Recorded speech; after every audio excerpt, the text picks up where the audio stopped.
Hello everyone, জীবনে প্রথমবার নিয়ে এসেছি একটা রান্নার ভিডিও। বিয়ের আগে রান্না ছাড়া বাদবাকি সব করেছি, আর এখন সব বাদ দিয়ে রান্না করি।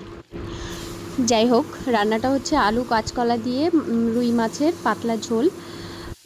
প্রথমে আমি আলু কটা ভেজে নিয়েছি, তারপর কাঁচকলা নুন আর হলুদ দিয়ে ভালো করে ভেজে নিচ্ছি। কাঁচকলাগুলো আমি কেটে হলুদ জলের মধ্যে ভিজিয়ে রেখেছিলাম, আপনারাও সেটাই করবেন, নাহলে কালো হয়ে যাবে। রান্না তো জীবনে করি না, এটা শাশুড়িমার রেসিপি। দেখুন, ফোড়ন দেওয়াটাই আপনাদের ভিডিও করাটা ভুলে গেছি, কারণ রান্না করি না তো, খুব প্রেশারে করে রান্না করেছি।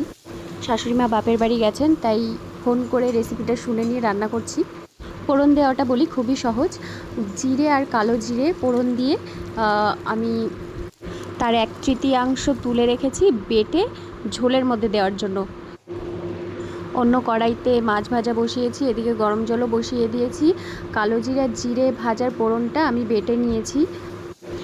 কালো জিরে বাটাটা মনে হচ্ছে আর একটু লাগতো, পরিমাণ অতটা বুঝি না তো, যাই হোক। তারপর ভেজে রাখা মাছগুলো আমি একে একে সব ঝোলের মধ্যে দিয়ে দিচ্ছি।